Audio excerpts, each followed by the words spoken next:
जय श्रीकृष्ण सांग मैंने आज ज्योतिष कार्यक्रम को आपण मानक स्वागतम। आज भिडियो धनुराशि राशिफल उपर चर्चा करवा। धनुराशि जातकों यह अक्टोबर मास कि प्रभाव पकड़ कौन किसी बड़ बड़ परिवर्तन आनीदेव क्यों ग्रह शुभ दृष्टि पड़ो क्यों ग्रह पीड़ा आपन को मिल आसतु जाना तासह जाना आपणकर स्वास्थ्य शिक्षा love life marriage life career business पूरा मास किपर आपण जीवन में भाग्यर केते सहयोग प्राप्त हो नवग्रह प्रभाव आपण प्रति किपर गोटे गोटे कर सबकि आलोचना करवा ए भिडियो प्रिय सांग मैंने जदि आपण आम चैनल को प्रथम थर विजिट करुँच ही शुभ मुहूर्त प्लीज चैनल को सब्सक्राइब करनी भगवान आपणकर मंगल करेंगे। ताहले जय श्रीराम को नाम ने वीडियो को आरंभ करवा। धनुराशि जातक सर्वप्रथमे जाणी रखु मासर आरंभ किसी एपरी स्थिति रे नवग्रह जमीक आपण राशिस्वामी गुरु षष्ठ घरे विराजित तृतीय शनि चतुर्थ राहु सप्तम मंगल थिबा बेले एकादश शुक्र और दशम घरे सूर्य केतु सह बुध विराजित किंतु 13 अक्टोबर शुक्र बिछा राशि गोचर करेंगे 17 अक्टोबर सूर्य तुला को एवं 20 अक्टोबर मंगल कर्कट राशि गोचर करेंगे। ताहले आसंतु सर्वप्रथमे जानि नेबा आपनक स्वास्थ्य किपर रहइबो। आपनक राशि स्वामी गुरु षष्ठ घरे अछंती ध्यान देबे ए मासरे आपनकर स्वास्थ्य भित्तिक किछि समस्या देखादेब जेमिति कि पेटरे जंत्रणा हवा खाद्य हजम न हवा आदि किछि पेट संबंधी जंत्रणा आपण भोगी पारंती। तासह मंगलंकर सप्तम दृष्टि आपण प्रथम घर को पड़ुछि ध्यान देबे ए मासरे आपण एनर्जेटिक रहिबे किंतु पेट संबंधी जंत्रणा भोगिबे एथिप्रति गुरुत्व देबे। खाइबा पीवा उपरे गुरुत्व दियंतु बाहर खाइबा को एवॉइड करंतु तासह डॉक्टर को परामर्श करंतु एवं निशा ठारू दूर रुहंतु देखिबे आपनक पई ए मासटी भलसे कटिबो नहले स्वास्थ्य रे कोनोसी समस्या नहीं स्वास्थ्य दृष्टि ए मासटी ठीक ठाक रहिबो। ताले एबे आसनु जानिबा विद्यार्थी पई ए मास किपरि कटिबो। आपणकर पंचमेश हेले मंगल जे कि सप्तम घरे अछंती तासह शुक्रंकर सप्तम दृष्टि मध्य आपणको पंचम घर को पड़ुछि ध्यान देबे ए मासरे आपणकर पाठ पढ़ा भल रहिबो आपण एनर्जेटिक रहिबे। स्कूल कॉलेज जोठी भी आपण पाठ पढुछंती आपणको पई ए मासटी भलसे कटिबो।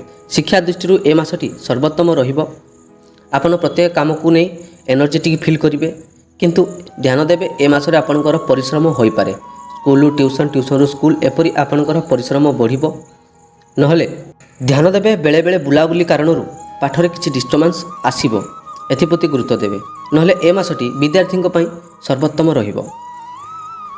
ताले एबे आसनु जानिबा धनुराशि जातकंकर प्रेम संपर्क किपर रहिबो। आपणकर पंचमेश मंगल सप्तम घरे अछंती तासह शुक्रंकर सप्तम दृष्टि आपणक पंचम घर को पड़ुछि ए मासरे आपण एनर्जेटिक रहिबे आपणकर भल पाइबा मजबूत रहिबो।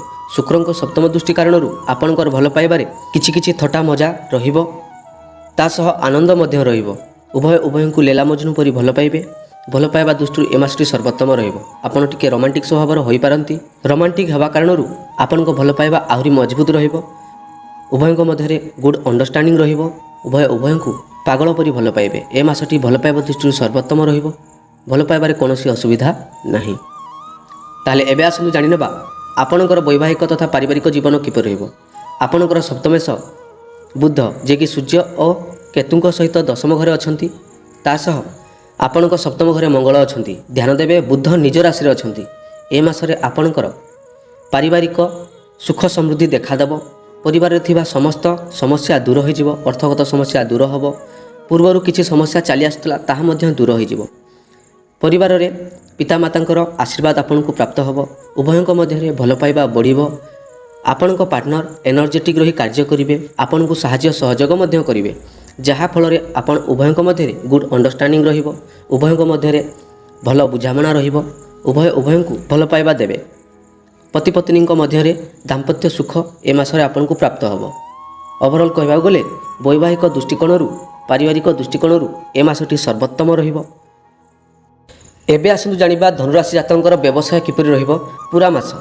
आपणकर सप्तमेश हेले बुध जे कि सूर्यंकर केतुंक सहित दशम घरे अछंती तासह आपणक सप्तम घरे मंगल मध्य अछंती ध्यान देबे ए मासरे आपणकर व्यवसाय सर्वोत्तम रहिबो व्यवसाय रे कोनोसी बाधा नाही। आपण जो व्यवसाय करुथिले पूर्वरु किछि क्षति होउतला ताहा ए मासरे लाभ होबो ए मासरे आपणकर व्यवसाय जोरदार रहिबो आपण सब क्षेत्र लाभवान हेबे व्यवसाय रे उन्नति करिवे व्यवसाय पई आपण अधिक परिश्रम मध्य करि पारंती परिश्रम हेबा कारणरू आपणकर व्यवसाय उन्नति हेबो उन्नति आडकु गति करिवो। सूर्य और बुध एकत्र थिबा कारणरू बुद्धादित्य राजयोग सृष्टि करुछंती जहा कारणरू आपण आपणक व्यवसाय रे मान सम्मान लाभ करिवे ତା ସହ ଆପଣଙ୍କ ବ୍ୟବସାୟ ସବୁ କ୍ଷେତ୍ରକୁ ଯିବ ଏବଂ ଆପଣ ଆପଣଙ୍କ ବ୍ୟବସାୟରେ ସବୁ କ୍ଷେତ୍ରରୁ ଲାଭବାନ ହେବେ। ଶନି ନିଜ ରାଶିରେ ଅଛନ୍ତି, ଧ୍ୟାନ ଦେବେ ଆପଣଙ୍କ ବ୍ୟବସାୟ ଧୀରେ ଧୀରେ ହେବ କିନ୍ତୁ ସେଥିରେ ମଧ୍ୟ ଆପଣ ଲାଭବାନ ହେବେ। ଆପଣ ଆପଣଙ୍କ ବ୍ୟବସାୟକୁ ଉନ୍ନତି କରିବା ପାଇଁ କିଛି ନୂଆ ଆଇଡ଼ିଆ ଲଗାଇ ପାରନ୍ତି କିମ୍ବା କିଛି ଇନଭେଷ୍ଟମେଣ୍ଟ କରିପାରନ୍ତି। ଓଭରଅଲ୍ କହିବାକୁ ଗଲେ ଏ ମାସଟି ବ୍ୟବସାୟ ଦୃଷ୍ଟିରୁ ଆପଣଙ୍କର ସର୍ବୋତ୍ତମ ରହିବ। ଏବେ ଆସନ୍ତୁ ଜାଣିବା ଧନୁରାଶି ଜାତକଙ୍କର କ୍ୟାରିୟର କିପରି ରହିବ। ଆପଣଙ୍କର କ୍ୟାରିୟର ଘର ରାଶି ସ୍ୱାମୀ ହେଲେ ବୁଧ, ଯିଏକି ନିଜ ରାଶିରେ ନିଜ ଘରେ ଅଛନ୍ତି। ତା ସହ ସୂର୍ଯ୍ୟ ଓ କେତୁ ଆପଣଙ୍କ କ୍ୟାରିୟର ଘରେ ମଧ୍ୟ ବୁଧଙ୍କ ସହିତ ଅଛନ୍ତି।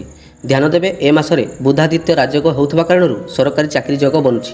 ଯେଉଁମାନେ ସରକାରୀ ଚାକିରି ପାଇଁ ପ୍ରିପାରେସନ୍ ହେଉଛନ୍ତି ତାଙ୍କ ପାଇଁ ଏ ମାସଟି ଭଲ ରହିବ। ଆପଣ ପ୍ରିପାରେସନ୍ ହୁଅନ୍ତୁ, ସରକାରୀ ଚାକିରି ମିଳିପାରେ।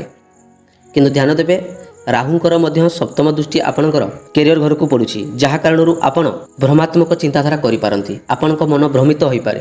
ଆପଣ ଯେଉଁ ପରିଶ୍ରମ କରୁଛନ୍ତି ସେ ପରିଶ୍ରମ ପ୍ରତି ମଧ୍ୟ ଆପଣଙ୍କର ସନ୍ଦେହ ଆସିବ। ଆପଣ ଯାହା ଏଣ୍ଟ୍ରାନ୍ସ ଦେବେ, ଯାହା ପ୍ରିପାରେସନ୍ ହେବେ ତାହା ପାଇଁ ମଧ୍ୟ ଆପଣଙ୍କର ମନ ଭ୍ରମିତ ହେବ। ତା ସହ କେତୁ ଥିବା କାରଣରୁ ଆପଣଙ୍କର ଇଚ୍ଛା ଶକ୍ତି ଆସିବ ନାହିଁ। ପ୍ରତ୍ୟେକ ଶନିବାର ଦିନ ପିପଳ ଗଛ ତଳେ ସନ୍ଧ୍ୟାରେ ଯାଇ ଦୀପଟିଏ ଜାଳନ୍ତୁ, ଦେଖିବେ ଆପଣଙ୍କର ମନୋକାମନା ପୂରଣ ହେବ। ଯେଉଁମାନେ ସରକାରୀ ଚାକିରିରେ ପୂର୍ବରୁ ଚାକିରି କରିଆସୁଛନ୍ତି ତାଙ୍କର ଏ ମାସରେ ପ୍ରମୋସନ୍ ଯୋଗ ବନୁଛି, ପ୍ରମୋସନ୍ ହୋଇପାରେ। ଟ୍ରାନ୍ସଫର ଯୋଗ ମଧ୍ୟ ବନୁଛି, ଟ୍ରାନ୍ସଫର ମଧ୍ୟ ହୋଇପାରେ। ଆପଣ ଆପଣଙ୍କ କର୍ମକ୍ଷେତ୍ରରେ ନିଜ ଇଚ୍ଛା ମୁତାବକ କାର୍ଯ୍ୟ କରିବେ। କର୍ମକ୍ଷେତ୍ରରେ ଆପଣଙ୍କର ମାନ ସମ୍ମାନ ବୃଦ୍ଧି ହେବ। ତା ସହ ଆପଣଙ୍କର କର୍ମକ୍ଷେତ୍ରରେ ସବୁ କ୍ଷେତ୍ରରୁ ଲାଭ ହେବ। ଯେଉଁମାନେ ପ୍ରାଇଭେଟ୍ ଚାକିରି କରୁଛନ୍ତି ବା ପ୍ରାଇଭେଟ୍ କ୍ଷେତ୍ରରେ ହିଁ କାମ କରୁଛନ୍ତି ତାଙ୍କ ପାଇଁ ମଧ୍ୟ ଏ ମାସଟି ସର୍ବୋତ୍ତମ ରହିବ।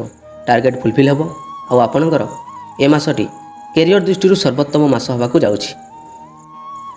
ତାହେଲେ ଏବେ ଆସନ୍ତୁ ଜାଣିବା ଧନୁରାଶି ଜାତକଙ୍କୁ ଭାଗ୍ୟର କେତେ ସହଯୋଗ ପ୍ରାପ୍ତ ହେବ। ଆସନ୍ତୁ ଜାଣିନେବା। ଆପଣଙ୍କର ଭାଗ୍ୟଘର ରାଶି ସ୍ୱାମୀ ସୂର୍ଯ୍ୟ, ଯିଏକି ବୁଧଙ୍କ ସହିତ କ୍ୟାରିୟର ଘରେ ଅଛନ୍ତି, ଶୁଭ ସ୍ଥିତିରେ ଅଛନ୍ତି। ଧ୍ୟାନ ଦେବେ ଆପଣଙ୍କର ଭାଗ୍ୟ ମଜବୁତ ଅଛି। 17 ଅକ୍ଟୋବରରେ ସୂର୍ଯ୍ୟ ତୁଳା ରାଶି ଗୋଚର କରିବେ, ଯାହାଫଳରେ ଲାଭ କ୍ଷେତ୍ରରେ ରହିବେ। 17 ଅକ୍ଟୋବର ପରେ ଆପଣଙ୍କ ଭାଗ୍ୟ ଆହୁରି ମଜବୁତ ରହିବ। ଧ୍ୟାନ ଦେବେ ଏ ମାସଟି ଭାଗ୍ୟ ମଜବୁତ ଥିବା କାରଣରୁ ଆପଣଙ୍କର ସବୁ କ୍ଷେତ୍ରରୁ ଲାଭବାନ ହେବେ। ବ୍ୟବସାୟରେ ଉନ୍ନତି ହେବ, ଶିକ୍ଷାରେ ଉନ୍ନତି ହେବ। ତା ସହ ଆପଣଙ୍କର ପରିବାରରେ ମାନ ସମ୍ମାନ ଦେଖାଦେବ। କର୍ମକ୍ଷେତ୍ରରେ ଆପଣଙ୍କର ଜୟଜୟକାର ହେବ। ଆପଣ ଯଦି କିଛି ବଡ଼ ଇନଭେଷ୍ଟମେଣ୍ଟ କରିବା ପାଇଁ ଚାହୁଁଥିଲେ, କିଛି ମାଙ୍ଗଳିକ କାର୍ଯ୍ୟ କରିବା ପାଇଁ ଚାହୁଁଥିଲେ କରନ୍ତୁ, ଆପଣଙ୍କର ହିଁ ମଙ୍ଗଳ ହେବ। ଭାଗ୍ୟର ପୂର୍ଣ୍ଣ ସହଯୋଗ ପ୍ରାପ୍ତ ହେବ। ସବୁ କ୍ଷେତ୍ରରୁ ଆପଣଙ୍କୁ ସହଯୋଗ ପ୍ରାପ୍ତ ହେବ। ଓଭରଅଲ୍ କହିବାକୁ ଗଲେ ଭାଗ୍ୟ ମଜବୁତ ଥିବା କାରଣରୁ ଆପଣଙ୍କର ଏ ମାସଟି ହସ ଖୁସିର ମାସ ହେବାକୁ ଯାଉଛି। ସବୁ କ୍ଷେତ୍ରରୁ ଆପଣଙ୍କର ମାନ ସମ୍ମାନ ପ୍ରାପ୍ତ ହେବ। ପ୍ରିୟ ସାଙ୍ଗମାନେ, ଏ ଥିଲା ଧନୁରାଶି ଜାତକଙ୍କର କିଛି ପ୍ରେଡ଼ିକ୍ସନ୍। କିନ୍ତୁ ଧ୍ୟାନ ଦେବେ ଯଦି କୁଣ୍ଡଳୀରେ ଆପଣଙ୍କର ଗ୍ରହସ୍ଥିତି ଠିକ୍ଠାକ୍ ଅଛି ତାହେଲେ ଅଶୁଭ ଗ୍ରହ ଯେତେ ପ୍ରଭାବିତ ହେଲେ ମଧ୍ୟ ଆପଣଙ୍କୁ ବେଶୀ କିଛି ପ୍ରଭାବ ପକାଇବେ ନାହିଁ। ଯଦି କୁଣ୍ଡଳୀରେ ଆପଣଙ୍କର ଗ୍ରହର ସ୍ଥିତି ଖରାପ ଥାଏ ତାହେଲେ ଅଶୁଭ ଗ୍ରହଙ୍କ ପ୍ରଭାବ ଆପଣଙ୍କୁ ଅଧିକ ପଡ଼ିବ। ଧ୍ୟାନ ଦେବେ ଏହି ରାଶିଫଳ ଗ୍ରହମାନଙ୍କର ଗୋଚର ଏବଂ ଗ୍ରହସ୍ଥିତି ଅନୁସାରେ ଦିଆଯାଇଥାଏ। ଯଦି କୁଣ୍ଡଳୀରେ ଗ୍ରହସ୍ଥିତି ଠିକ୍ଠାକ୍ ଥାଏ ତାହେଲେ ଆପଣଙ୍କ ପାଇଁ ଏତେ ବେଶୀ କିଛି ପ୍ରଭାବ ପଡ଼ିବ ନାହିଁ। ତାହେଲେ ଧନୁରାଶି ଜାତକ ଅଶୁଭ ଗ୍ରହ ପାଇଁ ଉପାୟ କ'ଣ କରିବେ? ପ୍ରତ୍ୟେକ ଦିନ ହନୁମାନ ଚାଳିଶା ପାଠ କରନ୍ତୁ ଏବଂ ପ୍ରତ୍ୟେକ ଶନିବାର ଦିନ ଶନି ମନ୍ଦିରରେ ଯାଇ ଦୀପଟିଏ ଜାଳନ୍ତୁ, ଦେଖିବେ ଆପଣଙ୍କ ପାଇଁ ଭଲ ରହିବ। ତା ସହ ଯଦି ଆପଣ ପାରିବେ ପ୍ରତ୍ୟେକ ଦିନ ବିଷ୍ଣୁ ସହସ୍ରନାମ ପାଠ କରନ୍ତୁ, ଦେଖିବେ ଆପଣଙ୍କର ମଙ୍ଗଳମୟ ହେବ। ଆଜି ପାଇଁ ଏତିକି। ଜୟ ଜଗନ୍ନାଥ, ଜୟ ମା ସମଲେଇ।